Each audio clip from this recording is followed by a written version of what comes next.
Okey, kita jumpa lagi dalam resensi Saban Sabtu bersempena dengan 2 hari berbaki Pesta Buku Antarabangsa Kuala Lumpur di PWTC. Semalam pecah panggung, 600,000 dilaporkan mengunjungi ke Pesta Buku Antarabangsa Kuala Lumpur. Dan pecah panggung juga kerana semalam kita berbicara tentang buku ini telah pun diterbitkan oleh Institut Terjemahan dan Buku Malaysia, Why I Still Carry a Gitar oleh Yusuf Islam. Seorang ikon muzik antarabangsa yang kemudiannya memeluk Islam. Dan istimewa untuk resensi dan Selamat Pagi Malaysia hari ini, saya bawakan tuan punya badan Yusuf Islam sendiri bersama dalam studio. Yusuf Islam in the house. Assalamualaikum. Welcome to the show. So it was box office event yesterday at PWTC. Very big. So how do you find it?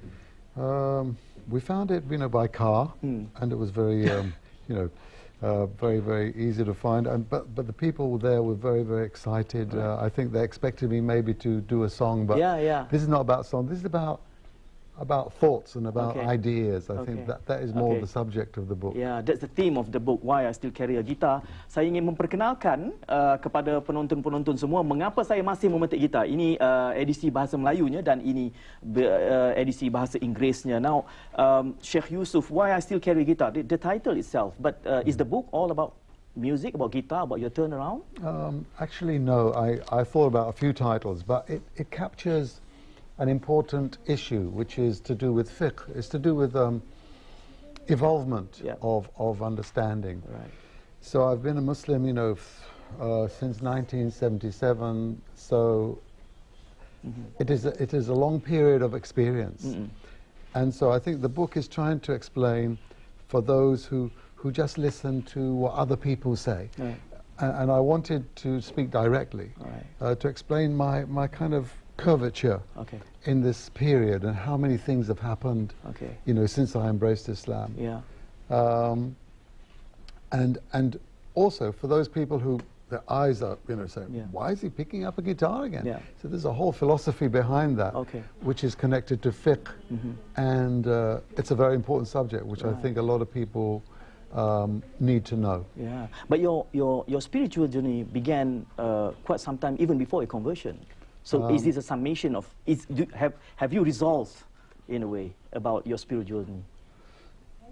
The spiritual journey never stops in a way, and until you die, and then your next spiritual journey or the next home for you is the most important one. Exactly. So this is the journey towards the home, and you never stop needing to learn, and you never stop needing to adopt or adapt to whatever is happening to you. So for me, the knowledge or living in the West, which is where I lived for so many years. Now I live in Dubai. Right. But living in the West, I understand how difficult it is for people to understand Islam. Right. I know that. And if all they have is the newspapers and the media, to explain to them this faith, then they will never ever get the message. So I think I have an important position because people know me as Cat Stevens, and they know my music. They love my music.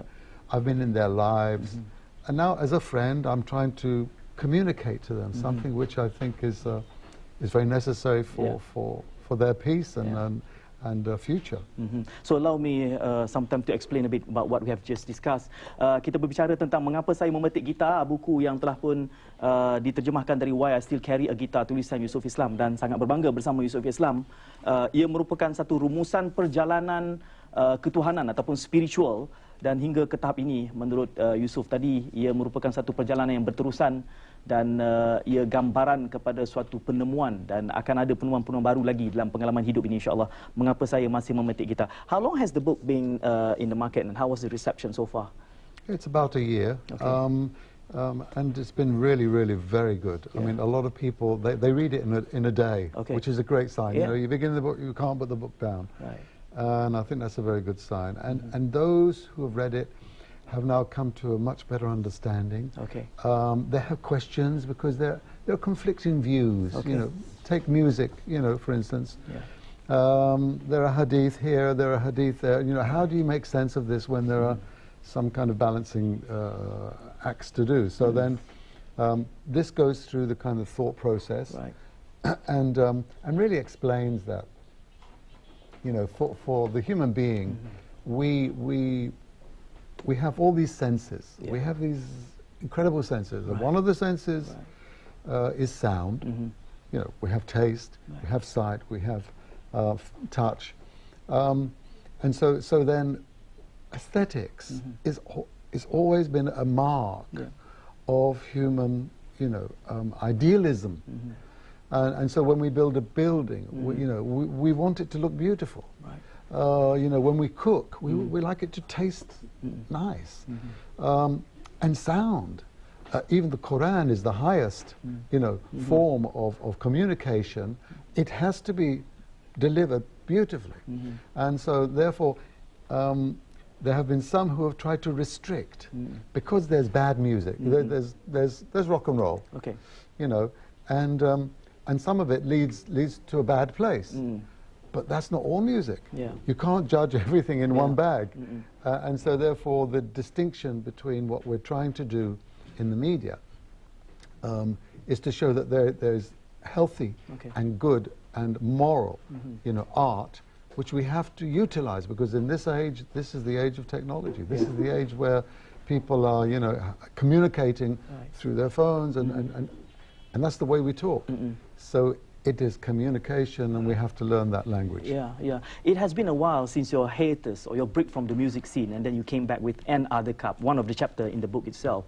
That itself, the hiatus, the break from the music scene, has created quite a reaction. Those who approve and perhaps those who criticize about you making a comeback to the music scene. You dedicated a chapter in the book, Another Cup is the break. So how do you explain the turnaround process?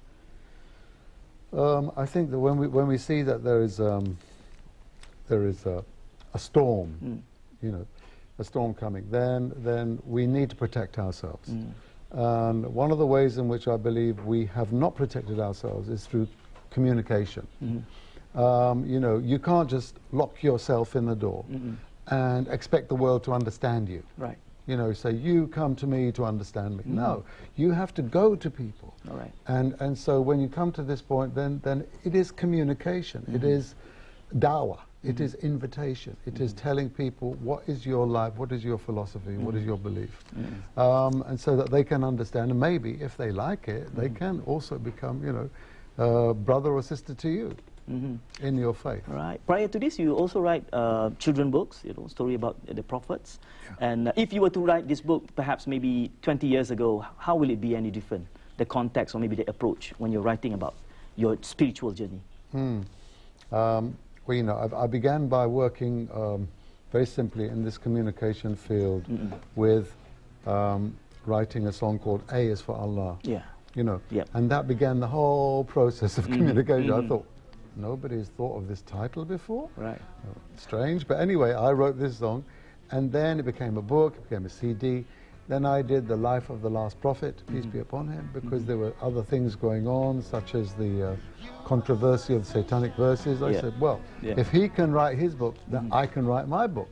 So I wrote the book about the Prophet, peace be upon him. And so this evolvement of that, but then people still want to know about me, and so I have to communicate this. And I begin with a hadith in this book about the Prophet, peace be upon him, when he was walking with his wife, and two Sahaba pass him by, and he says, she is my wife. And they said, Rasulullah, we would never doubt you. He said, but shaitan moves like the blood. And I was frightened, I was worried in case you might have some nasty thought. So we have to offset the reality, which is that shaitan will always try to put bad thoughts about your neighbor, about your brother, about this, about that country. They're trying to, you know, dominate us. So you have to have this ability to explain yourself, and for others to say, this man is not my enemy. So that's basically the allow me to reconnect with my audience once again. Banyak yang kita bicarakan tadi tentang mengapa buku ini ditulis. Ia merupakan perjalanan yang panjang ya.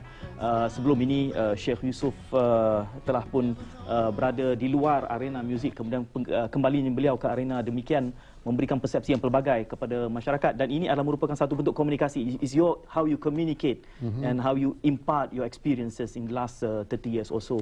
Dan itu yang cuba digambarkan dalam buku ini. Telah pun menerima liputan yang baik daripada kalangan pembaca, dan ini adalah anda boleh mendapatkannya di Pesta Buku sehingga esok di gerai reruai ITBM. Now, coming back to the process of writing, who do you have in mind when you're writing this? Do you look at the ummah at large, or do you look at people not necessarily the Muslims when you write the book? I have, first of all, for this book, it is mainly the Muslims, because when I started hearing that there are people talking about me, thinking, because I now play a guitar, that I've gone back to Jahiliyyah. Okay. So I have to explain to these people, because they are ignorant and they don't know the fiqh and the issues. Yeah. So that is the main audience. But then I know that some non-Muslims will pick this up.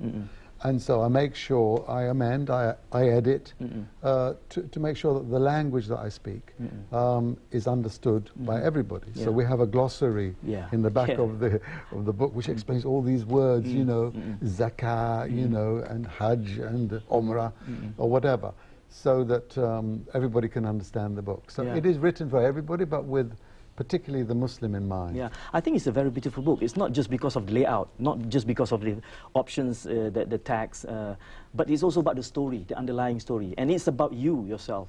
We thought that our book fair is already driving huge crowd, but when you were there, it was box office yesterday. You know, pecah panggung, the word that we use. So the book that will come after this book, how is it going to be in any way a sequel? How are you to explain a bit more? No, it'll be the autobiography, you know, because there's so many details which I was not able to put in this book. This is good because you can read it in one day. Okay. You know, but the other book is going to be more detailed. There's going to be more important information, especially those people who are interested in my history as a musician. What was going on, you know, when I was traveling with Jimi Hendrix? Yeah. You know, you want to know a little bit about that. Exactly. This won't tell you this exactly, but it'll give you an idea. But that will be the detail. Okay. So kita menanti-nantikan buku bersama Yusuf Islam, buku berikutnya. Saya ingin mewar-warkan juga your schedule. You have a very tight schedule here in Malaysia. I would like to explain that to my audience. Anda ingin mendapatkan buku ini bersama Yusuf Islam. 12 o'clock today, you'll be at Kinokuniya, if I'm not mistaken. Yes. All right. Signing, autograph signing. Kinokuniya pukul 12. Pukul 3 o'clock tomorrow at MPH Putrajaya, Alamanda. Alright, itu mungkin nanti anda boleh mendapatkan pautan dari reruai ITBM dan juga Facebook ITBM, juga Facebook saya untuk saya memaklumkan lagi di manakah anda boleh bertemu dengan Yusuf Islam. Jarang-jarang beliau berada di sini. Thank you very much for being with us. It's a pleasure, and may Allah grant you all the blessings. Thank you very much. Thank you. So terima kasih kerana kesetiaan anda. Kita akan bercakap tentang satu agenda 9 to 5 pula selepas ini. Kita jumpa lagi dalam kesempatan resensi yang akan datang. Assalamualaikum.